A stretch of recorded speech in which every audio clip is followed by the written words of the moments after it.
ನಮಸ್ಕಾರ. ಮುಖ್ಯಾಂಶಗಳು. ಜಲ ಸುರಕ್ಷತೆಗೆ ಕೇಂದ್ರ ಸರ್ಕಾರ ಬದ್ಧ. ಜಲಜೀವನ್ ಮಿಷನ್ನಿಂದ ಗ್ರಾಮೀಣ ಅರ್ಥವ್ಯವಸ್ಥೆಗೆ ಬಲ. ಪ್ರಧಾನಿ ನರೇಂದ್ರ ಮೋದಿ. ದೇಶಾದ್ಯಂತ ರಾಷ್ಟ್ರಪಿತ ಮಹಾತ್ಮ ಗಾಂಧೀಜಿ ಹಾಗೂ ಲಾಲ್ ಬಹದ್ದೂರ್ ಶಾಸ್ತ್ರಿ ಜನ್ಮದಿನ. ಮೌಲ್ಯ ತತ್ವ ಸಿದ್ಧಾಂತ ಅನುಸರಿಸಲು ಗಣ್ಯರಿಂದ ಕರೆ.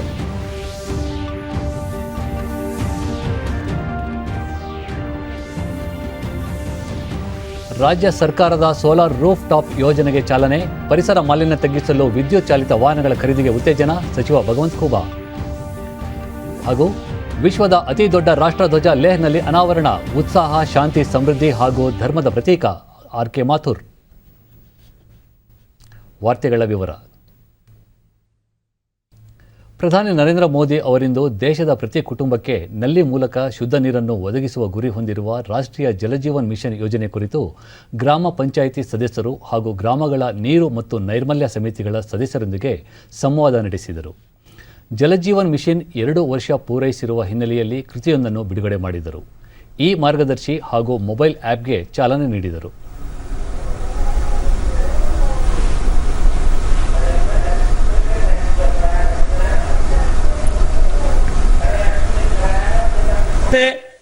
श्रद्धा के सुमन श्रद्धेय बापू को 150वीं जयंती के अवसर पर अर्पित किए।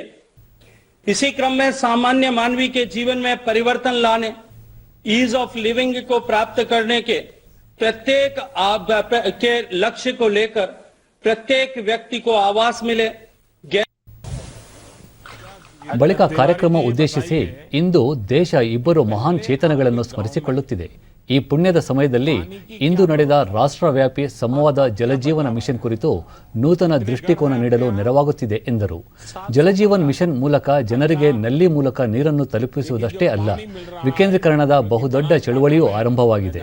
ಇದರ ಮೂಲಾಧಾರ ಜನಾಂದೋಲನ, ಜನರ ಸಹಭಾಗಿತ್ವವಾಗಿದೆ. ಜಲಜೀವನ್ ಮಿಷನ್ ಪಾರದರ್ಶಕತೆಗೆ ಆ್ಯಪ್ ಬಿಡುಗಡೆ ಮಾಡಲಾಗಿದ್ದು, ದೇಶದ ಯಾವ ರಾಜ್ಯದಲ್ಲಿ, ಗ್ರಾಮದಲ್ಲಿ ಎಷ್ಟು ನೀರು ಪೂರೈಕೆಯಾಗಿದೆ, ನೀರಿನ ಗುಣಮಟ್ಟ ಹೇಗಿದೆ ಎಂದು ಅರಿತುಕೊಳ್ಳಬಹುದು. ಗ್ರಾಮಗಳನ್ನು ನೀರಿನ ವಿಚಾರದಲ್ಲಿ ಸ್ವಾವಲಂಬಿಯಾಗಿ ಇದರ ಮುಖ್ಯ ಉದ್ದೇಶ ಎಂದರು. ಗ್ರಾಮ ಸ್ವರಾಜ್ಯದ ನಿಜವಾದ ಅರ್ಥ ಆತ್ಮಬಲವನ್ನು ಹೆಚ್ಚಿಸುವುದೇ ಆಗಿದೆ. ಗ್ರಾಮ ಸ್ವರಾಜ್ಯದ ಚಿಂತನೆ ನನಸಾಗುವ ನಿಟ್ಟಿನಲ್ಲಿ ಮಹತ್ವದ ಹೆಜ್ಜೆ ಇರಿಸಿದ್ದೇವೆ. ಗ್ರಾಮ ಸ್ವರಾಜ್ಯವೆಂದರೆ ಪಂಚಾಯಿತಿಗಳ ಚುನಾವಣೆಗಳನ್ನು ಮಾಡುವುದು ಅಷ್ಟೇ ಅಲ್ಲ, ಅಭಿವೃದ್ಧಿಯ ಯೋಜನೆಗಳೊಂದಿಗೆ ಸಕ್ರಿಯ ಸಹಭಾಗಿತ್ವ ಹೊಂದುವುದು ಮುಖ್ಯ ಎಂದರು. ನೀರಿನ ಸುರಕ್ಷತೆಗಾಗಿ ಗ್ರಾಮ ಪಂಚಾಯಿತಿಗಳಿಗೆ 2 ಲಕ್ಷ ಕೋಟಿ ರೂಪಾಯಿ ಅನುದಾನವನ್ನು ನೇರವಾಗಿ ನೀಡಲಾಗಿದೆ. ಪಂಚಾಯಿತಿಗಳಿಗೆ ಹೆಚ್ಚಿನ ಅಧಿಕಾರ ನೀಡುವ ಬಗ್ಗೆ ಆದ್ಯತೆ ನೀಡಲಾಗಿದೆ. ಜಲ ಸುರಕ್ಷತೆಗೆ ಕೇಂದ್ರ ಸರ್ಕಾರ ಪ್ರತಿಬದ್ಧವಾಗಿದೆ ಎಂದರು. ಇಂದು ದೇಶದ 80 ಜಿಲ್ಲೆಗಳ ಲಕ್ಷಾಂತರ ಕುಟುಂಬಗಳಿಗೆ ನಲ್ಲಿ ಮೂಲಕ ನೀರು ಪೂರೈಕೆ ಮಾಡಲಾಗಿದೆ. ಕಳೆದ 70 ವರ್ಷಗಳಲ್ಲಿ ಸಾಧ್ಯವಾಗದಿದ್ದು ಈಗ ಕೆಲವೇ ವರ್ಷಗಳಲ್ಲಿ ಸಾಧ್ಯವಾಗಿದೆ. ನಮ್ಮ ಮಾತೆಯರು, ಸಹೋದರಿಯರು ನೀರಿಗಾಗಿ ದೂರ ಹೋಗುವ ಅಗತ್ಯ ಸೃಷ್ಟಿಯಾಗದಿರುವ ದಿನಗಳು ದೂರವಿಲ್ಲ ಎಂದರು. ನೀರಿನ ಸುರಕ್ಷತೆಗಾಗಿ ಗ್ರಾಮ ಪಂಚಾಯಿತಿಗಳು ಯುದ್ಧೋಪಾದಿಯಲ್ಲಿ ಕಾರ್ಯನಿರ್ವಹಿಸಬೇಕು. ಸ್ವಚ್ಛತೆ ಮತ್ತು ನೀರಿನ ಮಿತ ಬಳಕೆಗೆ ಆದ್ಯತೆ ನೀಡಬೇಕು, ಪ್ರಯತ್ನಿಸಬೇಕು ಎಂದು ಕರೆ ನೀಡಿದರು. ಜಲಜೀವನ್ ಮಿಷನ್ ಗ್ರಾಮೀಣ ಅರ್ಥವ್ಯವಸ್ಥೆಗೆ ಹೆಚ್ಚಿನ ದೃಢತೆ ಒದಗಿಸಲಿದೆ, ಹೊಸ ಉದ್ಯೋಗಗಳನ್ನು ಸೃಷ್ಟಿಸಲಿದೆ, ಆದಿವಾಸಿ ಹಾಗೂ ವಂಚಿತರು, ಮಹಿಳೆಯರ ಸಶಕ್ತೀಕರಣಕ್ಕೆ ಮೂಲಾಧಾರವಾಗಲಿದೆ ಎಂದರು. ಜಲಶಕ್ತಿ ಸಚಿವ ಗಜೇಂದ್ರ ಸಿಂಗ್ ಶೇಖಾವತ್ ಕೋವಿಡ್ ಸಮಯದಲ್ಲೂ पानी का मूल्य वो समझता है जो पानी के अभाव में जीता है, वही जानता है एक एक बूंद पानी जुटाने में कितनी मेहनत करनी पड़ती है. मैं देश के हर उस नागरिक से कहूंगा जो पानी की में रहते हैं, मेरा उनसे आग्रह है कि आपको पानी बचाने के ज्यादा प्रयास करने चाहिए और निश्चित तौर पर इसके लिए लोगों को अपनी आदतें भी बदलनी होगी. देश को जो जिले विकास की दौड़ में सबसे पीछे रह गए थे, जिन जिलों में विकास की एक अभूतपूर्व आकांक्षा है, वहां प्राथमिकता के आधार पर हर घर जल पहुंचाया जा रहा है. आकांक्षी जिलों में अब नल कनेक्शन की संख्या 31 लाख से बढ़कर 1,16,00,000 से ज्यादा हो गई है। साथियों, आज देश में पीने के पानी की सप्लाई ही नहीं, पानी के प्रबंधन और सिंचाई का एक व्यापक इंफ्रास्ट्रक्चर खड़ा करने को लेकर भी बड़े स्तर पर काम चल रहा है। पानी के प्रभावी प्रबंधन के लिए पहली बार जल शक्ति मंत्रालय के अंतर्गत पानी से जुड़े अधिकतर विषय लाए गए हैं। हर गांव में सड़क और इंटरनेट की सुविधा ಜಲಶಕ್ತಿ ಸಚಿವ ಗಜೇಂದ್ರ ಸಿಂಗ್ ಶೇಖಾವತ್ ಕೋವಿಡ್ ಸಮಯದಲ್ಲೂ 5 ಕೋಟಿಗೂ ಅಧಿಕ ಕುಟುಂಬಗಳಿಗೆ ನಲ್ಲಿ ಮೂಲಕ ನೀರು ಒದಗಿಸಲು ಸಂಪರ್ಕ ನೀಡಲಾಗಿದೆ. ಇದುವರೆಗೆ ಒಟ್ಟಾರೆ 8.26 ಕೋಟಿ ಗ್ರಾಮೀಣ ಕುಟುಂಬಗಳಿಗೆ ನಲ್ಲಿ ಮೂಲಕ ಶುದ್ಧ ಜಲವನ್ನು ಪೂರೈಸಲಾಗುತ್ತಿದೆ ಎಂದು ತಿಳಿಸಿದರು. माननीय प्रधानमंत्री जी कि हम ऐसा सब उस समय कर पाए ವಿವಿಧ ಗ್ರಾಮ ಪಂಚಾಯಿತಿಗಳ ಪ್ರತಿನಿಧಿಗಳು आजादी के ಪಾಲ್ಗೊಂಡಿದ್ದರು. अमृत काल से गुजर रहा है। देश में संपूर्ण स्वच्छता एवं हर घर नल से जल पहुंचाने के उद्देश्य से देश भर में एक साथ आयोजित यह जल संवाद भी आज ऐसे ही शुभ संकल्पों और शुभ तिथियों का समागम है। ರಾಷ್ಟ್ರೀಯ ಕಾನೂನು ಸೇವಾ ಪ್ರಾಧಿಕಾರ ಹಮ್ಮಿಕೊಂಡಿರುವ ದೇಶವ್ಯಾಪಿ ಕಾನೂನು ಸೇವಾ ಅಭಿಯಾನಕ್ಕೆ ರಾಷ್ಟ್ರಪತಿ ರಾಮನಾಥ್ ಕೋವಿಂದ್ ಇಂದು ಚಾಲನೆ ನೀಡಿದರು. माननीय राष्ट्रपति श्री रामनाथ कोविंद जी का आजादी के अमृत महोत्सव की श्रृंखला के अंतर्गत किया गया है। आज देश के हर नागरिक का जीवन रोशन करे, यही हम सब का संकल्प। इस अवसर पर मैं निवेदन करूंगा नालसा के executive chairman who also strive ಕಾರ್ಯಕ್ರಮ ಉದ್ದೇಶಿಸಿ ದೇಶ ಇಂದು ಗಾಂಧಿ ಜಯಂತಿಯನ್ನು ಆಚರಿಸುತ್ತಿದ್ದು ಅವರೂ ಸಹ ವಕೀಲರಾಗಿ ಕಾರ್ಯನಿರ್ವಹಿಸಿದ್ದರು. ಜನರಿಗೆ ನ್ಯಾಯ ದೊರಕಿಸಿಕೊಡುವುದು ಅವರ ಧ್ಯೇಯವಾಗಿತ್ತು. ರಾಷ್ಟ್ರೀಯ ಕಾನೂನು ಸೇವಾ ಪ್ರಾಧಿಕಾರವೂ ಸಹ ಜನರಲ್ಲಿ ಕಾನೂನು ಅರಿವು ಮೂಡಿಸಲು ಉತ್ತಮ ಪ್ರಯತ್ನ ಮಾಡುತ್ತಿದೆ. ತಂತ್ರಜ್ಞಾನವನ್ನು ಪರಿಣಾಮಕಾರಿಯಾಗಿ ಬಳಕೆ ಮಾಡಿಕೊಂಡು ಸ್ಥಳೀಯ ಭಾಷೆಗಳಲ್ಲಿ ಮಾಹಿತಿ ನೀಡುತ್ತಿದೆ ಎಂದರು. in realizing our constitutional goals, but a lot of work remains to be done to reach the destinations identified by our founding fathers. I commend NALSA for its vision to promote an inclusive legal system to ensure fair and meaningful justice to marginalized and disadvantaged sections. I am glad that NALSA is working towards our constitutional objective of providing equal and barrier-free access to justice. At the very outset, I would like to acknowledge the profound words of our father of the nation. ಕಾನೂನು ಸಚಿವ ಕಿರಣ್ ರಿಜಿಜು ಈ ಅಭಿಯಾನದ ಮೂಲಕ ಜನರ ಮನೆ ಬಾಗಿಲಿಗೆ ಕಾನೂನು ಸೇವೆಗಳನ್ನು ತಲುಪಿಸಲಾಗುತ್ತಿದೆ ಎಂದು ಹೇಳಿದರು. At the bar, I never once departed from the strictest truth and honesty.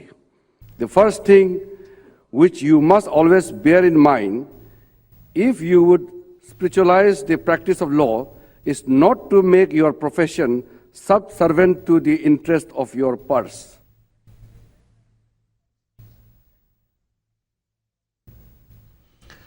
ಕೇಂದ್ರ ಗೃಹ ಸಚಿವ ಅಮಿತ್ ಶಾ ಇಂದು ದೆಹಲಿಯ ಕೆಂಪುಕೋಟೆ ಎದುರು ಕೇಂದ್ರೀಯ ಸಶಸ್ತ್ರ ಪೊಲೀಸ್ ದಳದ ಅಖಿಲ ಭಾರತ ಸೈಕಲ್ ರ್ಯಾಲಿಗೆ ಹಸಿರು ನಿಶಾನೆ ತೋರಿದರು. ಸ್ವಾತಂತ್ರ್ಯದ ಅಮೃತ ಮಹೋತ್ಸವದ ಹಿನ್ನೆಲೆಯಲ್ಲಿ ಈ ರ್ಯಾಲಿ ಆಯೋಜಿಸಲಾಗಿದೆ. ಈ ಸಂದರ್ಭದಲ್ಲಿ ಒಲಿಂಪಿಕ್ ಪದಕ ವಿಜೇತ ಬಜರಂಗ್ ಪುನಿಯಾ ಅವರಿಗೆ ಸ್ಮರಣ ಫಲಕ ನೀಡಿ ಗೌರವಿಸಿದರು.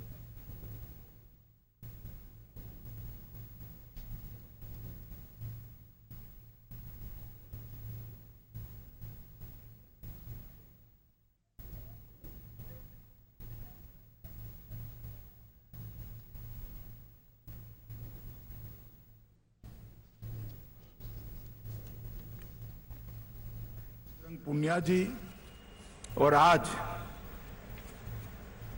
एक साइकिल रैली अपने गंतव्य स्थान तक पहुंची है और दूसरी सुदर्शन रैली अपने गंतव्य स्थान की ओर प्रस्थान कर रही है। दोनों को लेकर निकले हुए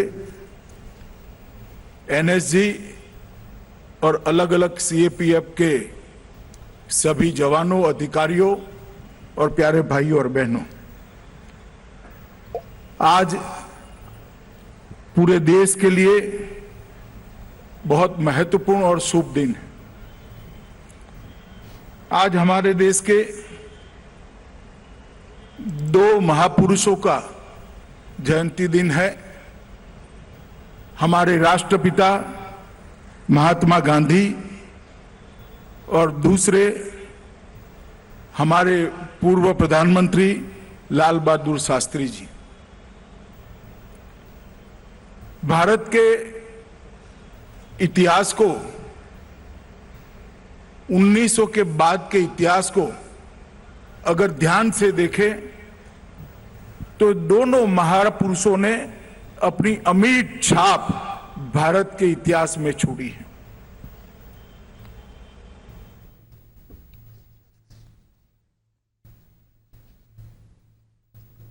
ಇಂದು ರಾಷ್ಟ್ರಪಿತ ಮಹಾತ್ಮ ಗಾಂಧೀಜಿ ಅವರ 152ನೇ ಜನ್ಮದಿನ ಆಚರಿಸಲಾಗುತ್ತಿದೆ. ಗಾಂಧಿ ಜಯಂತಿ ಪ್ರಯುಕ್ತ ದೇಶದೆಲ್ಲೆಡೆ ಇಂದು ಸ್ವಚ್ಛತಾ ಕಾರ್ಯಕ್ರಮಗಳು ಸೇರಿದಂತೆ ಹಲವು ಕಾರ್ಯಕ್ರಮಗಳು ನಡೆಯುತ್ತಿವೆ. ಗಾಂಧೀಜಿಯವರು ನಮಗೆ ಸತ್ಯ, ಅಹಿಂಸೆ, ಸಹಕಾರ, ನೈತಿಕತೆ ಮತ್ತು ಸರಳತೆಯ ಮೌಲ್ಯಗಳನ್ನು ನೆನಪಿಸಿ ಜೀವನದಲ್ಲಿ ಅಳವಡಿಸಿಕೊಳ್ಳಲು ಅವರ ಸಂದೇಶಗಳು ನಮಗೆ ಪ್ರಸ್ತುತವಾಗಿದ್ದು, ಅವರ ಮಾರ್ಗದರ್ಶನಗಳು ಎಂದೆಂದಿಗೂ ದಾರಿದೀಪವಾಗಿವೆ. ಗಾಂಧೀಜಿ ಅವರ ತತ್ವ ಸಿದ್ಧಾಂತಗಳಿಗೆ ವಿಶ್ವಸಂಸ್ಥೆಯು ಸಹ ಮನ್ನಣೆ ನೀಡಿದೆ. ಈ ದಿನವನ್ನು ಜಗತ್ತಿನಾದ್ಯಂತ ವಿಶ್ವ ಅಹಿಂಸಾ ದಿನವನ್ನಾಗಿ ಆಚರಿಸಲಾಗುತ್ತಿದೆ. ಗಾಂಧೀಜಿಯ ಜೀವನವೇ ಒಂದು ಸಂದೇಶವಾಗಿದ್ದು, ಅವರ ಹೆಸರು ಭಾರತೀಯರ ಮನಸ್ಸಿನಲ್ಲಿ ಇಂದಿಗೂ ಅಚ್ಚಳಿಯದೇ ಉಳಿದಿದೆ. ಭಾರತಕ್ಕೆ ಸ್ವಾತಂತ್ರ್ಯ ದೊರಕಿಸಿಕೊಡಲು ಅಹಿಂಸಾ ಮಾರ್ಗದಲ್ಲಿ ಹೋರಾಟ ಮಾಡಿದ ರಾಷ್ಟ್ರಪಿತ ಮಹಾತ್ಮ ಗಾಂಧಿ ಜಯಂತಿಯಂದು ದೇಶದ ಗಣ್ಯರು ಅವರನ್ನು ಸ್ಮರಿಸಿದ್ದಾರೆ. 1869ರ ಅಕ್ಟೋಬರ್ 2ರಂದು ಗುಜರಾತ್ನ ಪೋರ್ಬಂದರ್ನಲ್ಲಿ ಹುಟ್ಟಿದ ಮೋಹನ್ ದಾಸ್ ಕರಮಚಂದ ಗಾಂಧಿ ಮುಂದೆ ಮಹಾತ್ಮ ಎಂದು ಕರೆಯಲ್ಪಟ್ಟರು. ಕಸ್ತೂರಿಬಾ ಅವರನ್ನು ಮದುವೆಯಾಗಿದ್ದ ಗಾಂಧೀಜಿ ಭಾರತದಲ್ಲಿ ಮಾತ್ರವಲ್ಲದೆ ದಕ್ಷಿಣ ಆಫ್ರಿಕಾದಲ್ಲೂ ವರ್ಣಭೇದ ನೀತಿಯ ವಿರುದ್ಧ ಹೋರಾಡಿ ಮನೆಮಾತಾದರು. ಇದೇ ಕಾರಣಕ್ಕೆ ದಕ್ಷಿಣ ಆಫ್ರಿಕಾದಲ್ಲಿಯೂ ಅನೇಕ ಕಡೆ ಗಾಂಧೀಜಿಯವರ ಪುತ್ಥಳಿಗಳನ್ನು ನಿರ್ಮಿಸಲಾಗಿದೆ. ಕ್ವಿಟ್ ಇಂಡಿಯಾ ಚಳುವಳಿ, ಉಪ್ಪಿನ ಸತ್ಯಾಗ್ರಹ ಮುಂತಾದ ಅನೇಕ ಶಾಂತಿಯುತ ಹೋರಾಟಗಳ ಮೂಲಕ ಬ್ರಿಟಿಷರ ವಿರುದ್ಧ ದೇಶದ ಜನರನ್ನು ಸಂಘಟಿಸಿದವರು ಮಹಾತ್ಮ ಗಾಂಧಿ.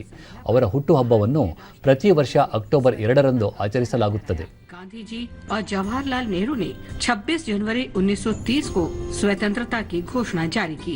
12 मार्च से 6 अप्रैल 1930 तक गांधी जी ने प्रसिद्ध दांडी यात्रा की। उन्होंने समुद्र किनारे नमक बनाने के लिए आखिरकार 1947 में भारत को आजादी मिली, लेकिन देश को विभाजन का दंश भी झेलना पड़ा। विभाजन के बाद हुई झड़पों से गांधी जी ಗಾಂಧಿ ಜಯಂತಿಯ ಹಿನ್ನೆಲೆಯಲ್ಲಿ ದೆಹಲಿಯ ರಾಜ್ ಘಾಟ್ನಲ್ಲಿರುವ ಗಾಂಧಿ ಸ್ಮೃತಿ ರಾಷ್ಟ್ರಪತಿ ರಾಮನಾಥ್ ಕೋವಿಂದ್, ಉಪರಾಷ್ಟ್ರಪತಿ ವೆಂಕಯ್ಯ ನಾಯ್ಡು, ಪ್ರಧಾನಿ ನರೇಂದ್ರ ಮೋದಿ, ಸಚಿವ ರಾಜನಾಥ್ ಸಿಂಗ್ ಸೇರಿದಂತೆ ಹಲವು ಗಣ್ಯರು ಗಾಂಧೀಜಿಯವರ ಸ್ಮಾರಕಕ್ಕೆ ಪುಷ್ಪನಮನ ಸಲ್ಲಿಸಿದರು. आज राष्ट्रपिता Mahatma Gandhi of India Shri Narendra floral tribute to father of the nation Mahatma Gandhi के बाद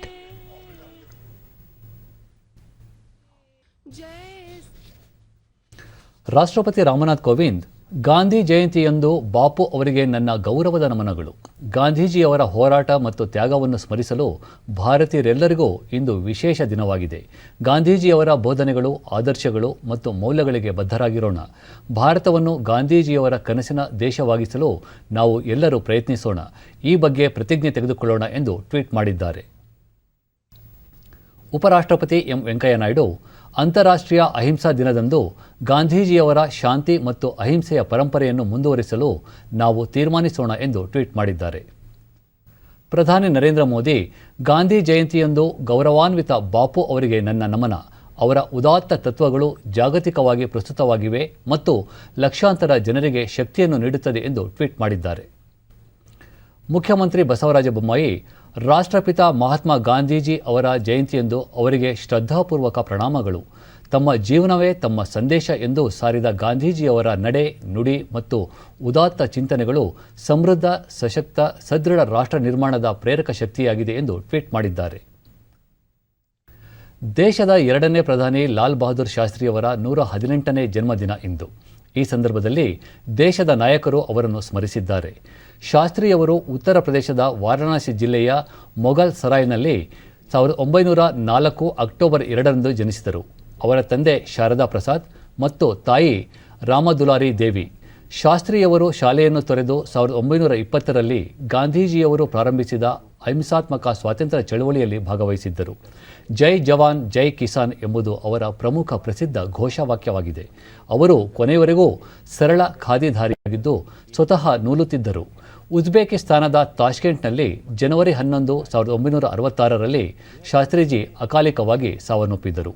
ಚಿಕ್ಕ ದೇಹ, ದೊಡ್ಡ ಆದರ್ಶ, ಮೆದು ಧ್ವನಿ, ಉಗ್ರ ರಾಷ್ಟ್ರಭಕ್ತಿ, ದೇಶದ ಪ್ರಧಾನಿಯಾದರೂ ಸರಳತೆ ಬಿಡದ ವ್ಯಕ್ತಿತ್ವ, ಪ್ರಾಮಾಣಿಕತೆಯನ್ನೇ ಜೀವಾಳವಾಗಿಸಿಕೊಂಡು ಬದುಕಿದ ಶಾಸ್ತ್ರೀಜಿಯವರ ಆದರ್ಶ ಸರ್ವರಿಗೂ ಅನುಕರಣೀಯ. हरित क्रांति को भी आगे बढ़ाया. दृढ़ संकल्प के जीवन मूल्यों पर आधारित शास्त्री जी का जीवन. ರಾಷ್ಟ್ರಪತಿ ರಾಮನಾಥ್ ಕೋವಿಂದ್, ಉಪರಾಷ್ಟ್ರಪತಿ ಎಂ ವೆಂಕಯ್ಯ ನಾಯ್ಡು, ಪ್ರಧಾನಿ ನರೇಂದ್ರ ಮೋದಿ ದೆಹಲಿಯ ವಿಜಯ ಘಾಟ್ನಲ್ಲಿರುವ ಲಾಲ್ ಬಹದ್ದೂರ್ ಶಾಸ್ತ್ರಿ ಸಮಾಧಿಗೆ ತೆರಳಿ ಪುಷ್ಪ ನಮನ ಸಲ್ಲಿಸಿದರು.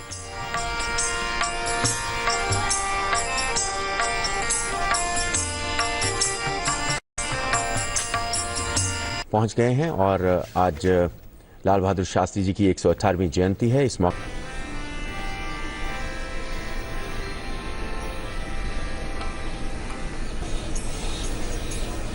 की आज 118वीं जयंती मनाई जा रही है.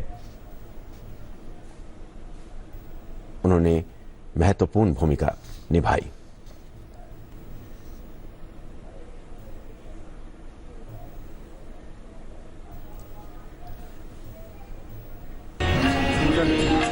ಲಾಲ್ ಬಹದ್ದೂರ್ ಶಾಸ್ತ್ರಿಗಳ ಪುತ್ರರಾದ ಸುನಿಲ್ ಶಾಸ್ತ್ರಿ ಮತ್ತು ಅನಿಲ್ ಶಾಸ್ತ್ರಿ ಸಹ ಇಂದು ಬೆಳಗ್ಗೆ ವಿಜಯ್ ಘಾಟ್ಗೆ ತೆರಳಿ ಗೌರವ ನಮನ ಸಲ್ಲಿಸಿದರು.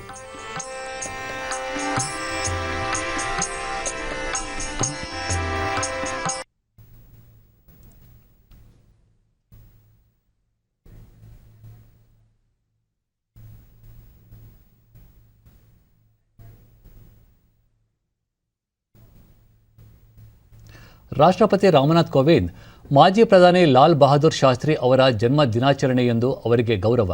ಅವರು ರಾಷ್ಟ್ರದ ಶ್ರೇಷ್ಠ ಪುತ್ರರಾಗಿದ್ದು ಸಂಪೂರ್ಣ ಭಕ್ತಿ ಮತ್ತು ಸಮರ್ಪಣೆಯೊಂದಿಗೆ ರಾಷ್ಟ್ರಕ್ಕೆ ಸೇವೆ ಸಲ್ಲಿಸಿದರು.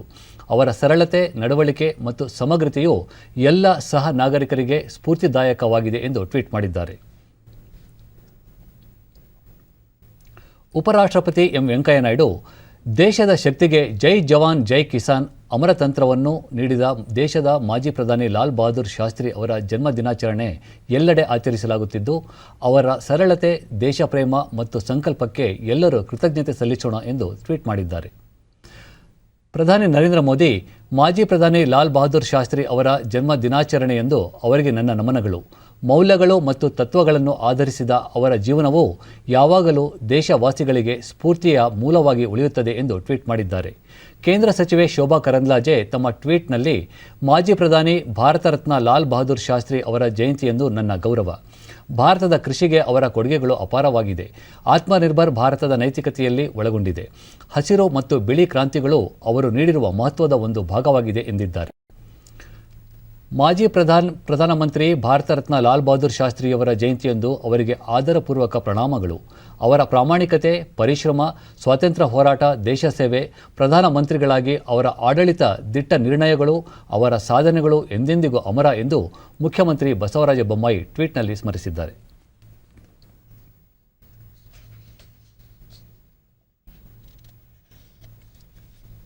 ವಿಧಾನಸೌಧ ಮತ್ತು ವಿಕಾಸಸೌಧದ ನಡುವೆ ಇರುವ ಮಹಾತ್ಮ ಗಾಂಧೀಜಿ ಪ್ರತಿಮೆಗೆ ಮುಖ್ಯಮಂತ್ರಿ ಬಸವರಾಜ ಬೊಮ್ಮಾಯಿ ಮಾಲಾರ್ಪಣೆ ಮಾಡಿದರು. ಇದೇ ಸಂದರ್ಭದಲ್ಲಿ ದೇಶದ 2ನೇ ಪ್ರಧಾನಿ ಲಾಲ್ ಬಹದ್ದೂರ್ ಶಾಸ್ತ್ರಿ ಅವರ ಪ್ರತಿಮೆಗೂ ಗೌರವ ಸಮರ್ಪಿಸಿದರು. ಇದೇ ವೇಳೆ ಸಚಿವರಾದ ಎಂಟಿಬಿ ನಾಗರಾಜ್, ಸುನಿಲ್ ಕುಮಾರ್ ಉಪಸ್ಥಿತರಿದ್ದರು.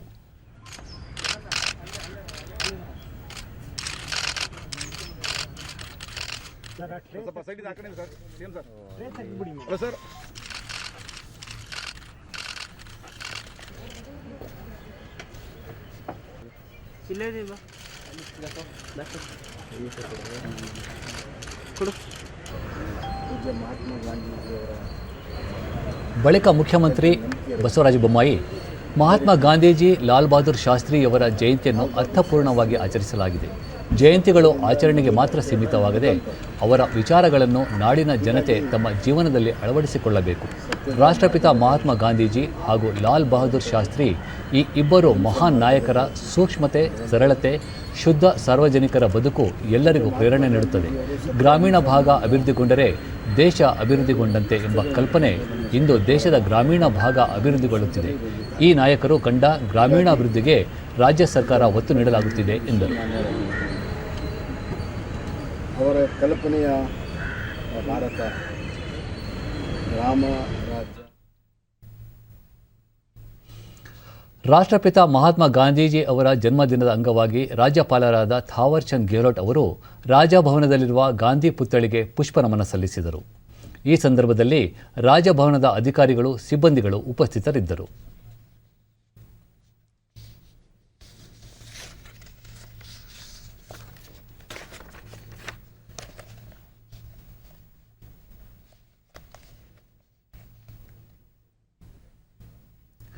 ರಾಷ್ಟ್ರಪಿತ ಮಹಾತ್ಮ ಗಾಂಧೀಜಿ ಅವರ 152ನೇ ಜನ್ಮದಿನದ ಅಂಗವಾಗಿ ರಾಜ್ಯದಲ್ಲಿಯೂ ಶ್ರಮದಾನ, ಸ್ವಚ್ಛತಾ ಕಾರ್ಯ ಸೇರಿದಂತೆ ಹಲವು ಕಾರ್ಯಕ್ರಮಗಳು ಆಯೋಜನೆಗೊಂಡಿವೆ.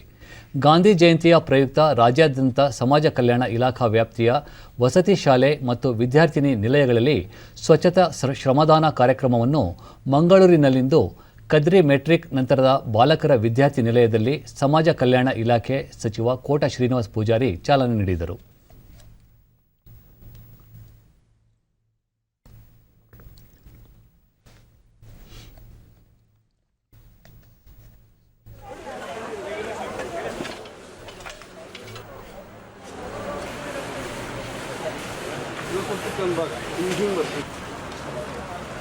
ಇವತ್ತು ಗಾಂಧಿ ಜಯಂತಿ ಅಂಗವಾಗಿ ಬಳಿಕ ಕೋಟ ಶ್ರೀನಿವಾಸ ಪೂಜಾರಿ ಮಹಾತ್ಮ ಗಾಂಧೀಜಿಯವರು ತಮ್ಮ ಜೀವನದುದ್ದಕ್ಕೂ ಅಹಿಂಸೆಯ ಜೊತೆಗೆ ಸ್ವಚ್ಛತೆ ಹಾಗೂ ನೈರ್ಮಲೀಕರಣಕ್ಕೆ ಅತಿ ಹೆಚ್ಚಿನ ಪ್ರಾಮುಖ್ಯತೆ ನೀಡುತ್ತಿದ್ದರು. ಸ್ವಚ್ಛತೆ ನೈರ್ಮಲೀಕರಣ ಒಂದು ಅಭಿಯಾನವಾಗಿ ದೇಶದಾದ್ಯಂತ ಜನರಲ್ಲಿ ಅರಿವು ಮೂಡಿಸುವುದು ಹಾಗೂ ಸ್ವಚ್ಛತಾ ಕ್ರಮಗಳನ್ನು ದೈನಂದಿನ ಜೀವನದಲ್ಲಿ ಅನುಸರಿಸುವುದು ಅವಶ್ಯಕವಾಗಿದೆ. ಈ ಹಿನ್ನೆಲೆಯಲ್ಲಿ ರಾಜ್ಯದಾದ್ಯಂತ ಏಕಕಾಲದಲ್ಲಿ ಬೃಹತ್ ಸ್ವಚ್ಛತಾ ಅಭಿಯಾನವನ್ನು ಹಮ್ಮಿಕೊಳ್ಳಲಾಗಿದೆ ಎಂದರು. ನೇಮಕ ಮಾಡಲಾಗಿದೆ. ನಮ್ಮ ಎಲ್ಲ ರಾಜ್ಯದಾದ್ಯಂತ ಒಂದೊಂದು ಶಿಕ್ಷಣ ಸಂಸ್ಥೆಯಲ್ಲಿ, ವಸತಿ ಶಾಲೆಯಲ್ಲಿ ಸ್ವಚ್ಛತಾ ಆಂದೋಲನದಲ್ಲಿ ನೇತೃತ್ವ ವಹಿಸಿಕೊಂಡು ಕಾರ್ಯಕ್ರಮ ಮಾಡ್ತಾ ಇದ್ದಾರೆ. ಬಳ್ಳಾರಿಯಲ್ಲಿಂದು ಸಾರಿಗೆ ಮತ್ತು ಪರಿಶಿಷ್ಟ ವರ್ಗಗಳ ಕಲ್ಯಾಣ ಸಚಿವ ಬಿ ಶ್ರೀರಾಮುಲು ಅವರು ಸ್ವಚ್ಛತಾ ಶ್ರಮದಾನ ಕಾರ್ಯಕ್ರಮದಲ್ಲಿ ಪಾಲ್ಗೊಂಡರು. ಬಳಿಕ ಬಿ ಶ್ರೀರಾಮುಲು ಮಹಾತ್ಮ ಗಾಂಧಿ ಅವರು ಶಾಂತಿದೂತರಾಗಿದ್ದು ಸ್ವಚ್ಛತೆ ಮತ್ತು ಆರೋಗ್ಯಕ್ಕೆ ಒತ್ತು ನೀಡಿ ಗ್ರಾಮ್ ಸ್ವರಾಜ್ ಸ್ವಚ್ಛ ಭಾರತ ಮಹಾತ್ಮ ಗಾಂಧೀಜಿಯವರ ಕನಸವಾಗಿತ್ತು. ಸ್ವಚ್ಛ ಭಾರತ ನನಸು ಮಾಡಿದ್ದಾರೆ. ಸ್ವಚ್ಛ ಭಾರತದ ಕನಸನ್ನು ಪ್ರಧಾನಿ ನರೇಂದ್ರ ಮೋದಿ ಅವರು ನನಸು ಮಾಡಿದ್ದಾರೆ. ಯುವ ಜನತೆಯು ಅವರ ಆದರ್ಶಗಳನ್ನು ಪಾಲಿಸಬೇಕು ಎಂದರು. ಧಾರವಾಡ ಜಿಲ್ಲೆಯ ಆಳ್ನಾವರ ಪಟ್ಟಣದಲ್ಲಿಯೂ ಹಸಿರು ಆಳ್ನಾವರ ಸ್ವಚ್ಛ ಆಳ್ನಾವರ ಆಂದೋಲನ ಇಂದು ನಡೆಯಿತು. ತಹಶೀಲ್ದಾರ್ ಕಚೇರಿ, ಪಟ್ಟಣ ಪಂಚಾಯಿತಿ, ನೆಹರು ಯುವ ಕೇಂದ್ರಗಳ ಸಹಯೋಗದಲ್ಲಿ ಪಟ್ಟಣದ ಮುಖ್ಯ ರಸ್ತೆ, ಬಸ್ ನಿಲ್ದಾಣ ಸೇರಿದಂತೆ ಮತ್ತಿತರ ಕಚೇರಿಗಳ ಆವರಣಗಳನ್ನು ಶ್ರಮದಾನದ ಮೂಲಕ ಪೌರ ಕಾರ್ಮಿಕರು ಹಾಗೂ ಪಟ್ಟಣ ಪಂಚಾಯಿತಿ ಸಿಬ್ಬಂದಿ ಸ್ವಚ್ಛಗೊಳಿಸಿದರು. ತಹಸೀಲ್ದಾರ್ ಮಾಧವಗಿತ್ತೆ ಅಭಿಯಾನದ ನೇತೃತ್ವ ವಹಿಸಿದ್ದರು. ಪಟ್ಟಣದ ಸ್ವಚ್ಛತೆಗಾಗಿ ಪ್ರತಿದಿನ ಶ್ರಮಿಸುವ ಪೌರ ಕಾರ್ಮಿಕರ ಕರ್ತವ್ಯವನ್ನು ಗೌರವಿಸುವ ಸಂಕೇತವಾಗಿ ಗಾಂಧಿ ಜಯಂತಿ ದಿನದಂದು ಆಳ್ನಾವರದ ಪೌರ ಕಾರ್ಮಿಕರ ಮನೆಗಳ ಮುಂದೆ ಎಲ್ಲ ಅಂಗಡಿ ಮುಂಗಟ್ಟುಗಳಿಗೆ ತೆರಳಿ ಕಡ್ಡಾಯವಾಗಿ ಕಸದ ಬುಟ್ಟಿಗಳಲ್ಲಿ ತ್ಯಾಜ್ಯ ವಿಲೇವಾರಿ ಮಾಡುವ ಕುರಿತು ಜಾಗೃತಿ ಮೂಡಿಸಲಾಯಿತು. ರಾಷ್ಟ್ರಪಿತ ಮಹಾತ್ಮ ಗಾಂಧೀಜಿ ಅವರ 152ನೇ ಜನ್ಮದಿನದ ಅಂಗವಾಗಿ ದೇಶದೆಲ್ಲೆಡೆ ಸ್ವಚ್ಛತಾ ಕಾರ್ಯಕ್ರಮಗಳು ಆಯೋಜನೆಗೊಂಡಿವೆ. ಗಾಂಧಿ ಜಯಂತಿ ಹಿನ್ನೆಲೆ ಸ್ವಚ್ಛ ಭಾರತ ಕಾರ್ಯಕ್ರಮದ ಅಡಿಯಲ್ಲಿ ಸ್ವಚ್ಛತಾ ಕಾರ್ಯಕ್ರಮದಲ್ಲಿ ಕೇಂದ್ರ ವಾರ್ತಾ ಮತ್ತು ಪ್ರಸಾರ ಖಾತೆ ಸಚಿವ ಅನುರಾಗ್ ಸಿಂಗ್ ಠಾಕೂರ್ ಕಾರ್ಯಕ್ರಮದಲ್ಲಿ ಭಾಗವಹಿಸುವ ಮೂಲಕ ಸ್ವಚ್ಛತಾ ಕಾರ್ಯ ಕೈಗೊಂಡರು.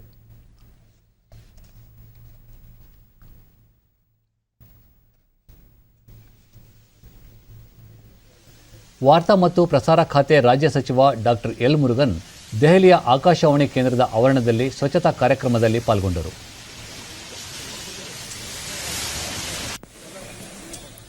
ಬಳಿಕ ಆಕಾಶವಾಣಿ ಕೇಂದ್ರಕ್ಕೆ ಭೇಟಿ ನೀಡಿ ವೀಕ್ಷಿಸಿದರು.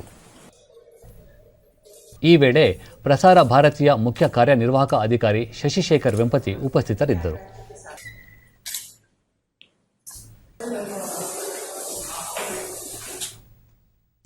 ಮೈಸೂರಿನ ಕೆಆರ್ ವಿಧಾನಸಭಾ ಕ್ಷೇತ್ರದಲ್ಲಿ ರಾಜ್ಯ ಸರ್ಕಾರದ ನೂತನ ಯೋಜನೆಯಾದ ಸೋಲಾರ್ ರೂಫ್ ಟಾಪ್ ಯೋಜನೆಗೆ ಕೇಂದ್ರ ಇಂಧನ ಮತ್ತು ರಸಗೊಬ್ಬರ ಖಾತೆ ರಾಜ್ಯ ಸಚಿವ ಭಗವಂತ ಖೂಬಾ ಚಾಲನೆ ನೀಡಿದರು. ಕಾರ್ಯಕ್ರಮದಲ್ಲಿ ಸಚಿವ ವಿ ಸುನೀಲ್ ಕುಮಾರ್, ಸಂಸದ ಪ್ರತಾಪ್ ಸಿಂಹ, ಶಾಸಕ ಎಸ್ಎ ರಾಮದಾಸ್ ಸೇರಿ ವಿವಿಧ ಇಲಾಖೆಗಳ ಅಧಿಕಾರಿಗಳು ಉಪಸ್ಥಿತರಿದ್ದರು.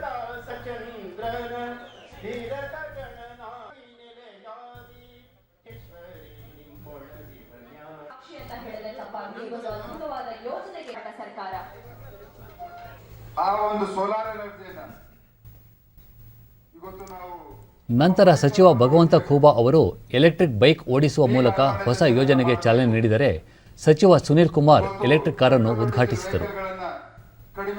ಬಳಿಕ ಭಗವಂತ ಖೂಬಾ ಕೇಂದ್ರ ಸರ್ಕಾರವು ಪರಿಸರ ಮಾಲಿನ್ಯ ಪ್ರಮಾಣ ತಗ್ಗಿಸುವ ಸಲುವಾಗಿ ವಿವಿಧ ಕಾರ್ಯಕ್ರಮಗಳನ್ನು ಅನುಸರಿಸುತ್ತಿದ್ದು ವಿದ್ಯುತ್ ಚಾಲಿತ ವಾಹನಗಳ ಖರೀದಿಗೆ ಉತ್ತೇಜನ ನೀಡುತ್ತಿದೆ ಎಂದರು. ಅನೇಕ ಯೋಜನೆಗಳನ್ನು PLIಗಳ ಯೋಜನೆಗಳ ಮುಖಾಂತರ ಉತ್ತೇಜನ ಕೊಡುವಂತ ಕೆಲಸವನ್ನ ಮಾಡ್ತಾ ಇದೆ. ಕಳೆದ ಬಜೆಟ್ನಲ್ಲಿ ಸುಮಾರು 10,000 ಕೋಟಿ ಹಣವನ್ನು ಮೀಸಲಿಟ್ಟು 2 ವೀಲರ್ ಮತ್ತು 4 ವೀಲರ್ಗಳ ಒಂದು ಖರೀದಿದಾರರಿಗೆ ಅನುಕೂಲ ಮಾಡಿಕೊಡುವಂತ ರೀತಿಯಲ್ಲಿ ಆ ಒಂದು ಹಣದ ಉಪಯೋಗನ ಕೂಡ ಇವತ್ತು ನಮ್ಮ ದೇಶದಲ್ಲಿ ಆಗ್ತಾ ಇದೆ. ಕರ್ನಾಟಕದಲ್ಲಿ ನಮ್ಮೆಲ್ಲ ಸರ್ಕಾರಗಳು ಸಚಿವ ವಿ ಸುನೀಲ್ ಕುಮಾರ್ ರಾಜ್ಯದಲ್ಲೇ ಮೊದಲ ಬಾರಿಗೆ ಈ ಹೊಸ ಯೋಜನೆ ಜಾರಿಯಾಗಿದೆ. ರೂಫ್ ಟಾಪ್ ಅಳವಡಿಕೆಗೆ ಈಗಾಗಲೇ 6,000 ಅರ್ಜಿಗಳು ಬಂದಿವೆ. ಇದು ಯೋಜನೆಯ ಬಗ್ಗೆ ಜನರ ಒಮ್ಮತವನ್ನು ಸೂಚಿಸುತ್ತದೆ. ರಾಜ್ಯವು ಇಂದು ವಿದ್ಯುತ್ ಉತ್ಪಾದನೆಯಲ್ಲಿ ಸ್ವಾವಲಂಬನೆ ಸಾಧಿಸಿದೆ ಎಂದು ತಿಳಿಸಿದರು. ರಾಷ್ಟ್ರಪಿತ ಮಹಾತ್ಮ ಗಾಂಧೀಜಿ ಜಯಂತಿ ಅಂಗವಾಗಿ ಲೇಹ್ ಲಡಾಖ್ನಲ್ಲಿ ವಿಶ್ವದ ಅತಿ ದೊಡ್ಡ ರಾಷ್ಟ್ರಧ್ವಜವನ್ನು ಉಪರಾಜ್ಯಪಾಲ RK ಮಾಥುರ್ ಹಾಗೂ ಸೇನಾ ಮುಖ್ಯಸ್ಥ MM ನರವಣೆ ಅನಾವರಣಗೊಳಿಸಿದರು. ಖಾದಿಯಿಂದ ತಯಾರಿಸಿದ ಈ ರಾಷ್ಟ್ರಧ್ವಜ 225 ಅಡಿ ಉದ್ದ, 150 ಅಡಿ ಅಗಲವಿದ್ದು 1,000 kg ತೂಕವಿದೆ. ಇದನ್ನು ಮುಂಬೈನ ಖಾದಿ ಡಿಯರ್ಸ್ ಮತ್ತು ಪ್ರಿಂಟರ್ಸ್ ವಿನ್ಯಾಸಗೊಳಿಸಿದ್ದಾರೆ. ಲೇಹ್ನ ಸೇನೆಯ 57 ಇಂಜಿನಿಯರ್ ರೆಜಿಮೆಂಟ್ನಿಂದ ಸ್ಥಾಪಿಸಲಾಗಿದ್ದು ವಾಯುಪಡೆಯ ಹೆಲಿಕಾಪ್ಟರ್ಗಳಿಂದ ತ್ರಿವರ್ಣ ಧ್ವಜ ಗೌರವಾರ್ಥ ಫ್ಲೈ ಫಾಸ್ಟ್ ಅನ್ನು ಸಹ ಆಯೋಜಿಸಲಾಗಿತ್ತು. परियोजना के बच्चे सभी वर्दीधारियों से अनुरोध है कि वे तिरंगे के सम्मान में सैल्यूट करें.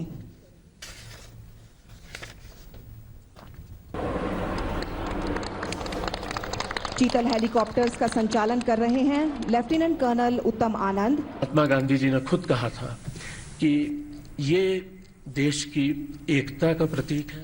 ಬಳಿಕ RK ಮಾಥುರ್, ಇಂದು ಮಹಾತ್ಮ ಗಾಂಧೀಜಿ ಹಾಗೂ ಲಾಲ್ ಬಹದ್ದೂರ್ ಶಾಸ್ತ್ರಿ ಅವರ ಜಯಂತಿಯ ಪುಣ್ಯ ಸಂದರ್ಭವಾಗಿದೆ. ನಮ್ಮೆದುರು ಅನಾವರಣಗೊಂಡಿರುವ ಈ ಧ್ವಜ ಉತ್ಸಾಹ, ಶಾಂತಿ, ಸಮೃದ್ಧಿ ಹಾಗೂ ಧರ್ಮದ ಪ್ರತೀಕವಾಗಿದೆ. ದೇಶದ ಅತಿ ದೊಡ್ಡ ರಾಷ್ಟ್ರಧ್ವಜವನ್ನು ಅನಾವರಣಗೊಳಿಸಿರುವುದು ಸಂತಸದ ಸಂಗತಿಯಾಗಿದ್ದು ಇದು ದೇಶದ ಶೌರ್ಯ, ಏಕತೆ, ವೀರತೆಯ ಪ್ರತೀಕವಾಗಿದೆ ಎಂದರು. इस झंडे के नाम पे लड़ते हैं. ಕೊನೆಯಲ್ಲಿ ಮತ್ತೊಮ್ಮೆ ಮುಖ್ಯಾಂಶಗಳು. ಜಲ ಸುರಕ್ಷತೆಗೆ ಕೇಂದ್ರ ಸರ್ಕಾರ ಬದ್ಧ. ಜಲಜೀವನ್ ಮಿಷನ್ನಿಂದ ಗ್ರಾಮೀಣ ಅರ್ಥವ್ಯವಸ್ಥೆಗೆ ಬಲ. ಪ್ರಧಾನಿ ನರೇಂದ್ರ ಮೋದಿ.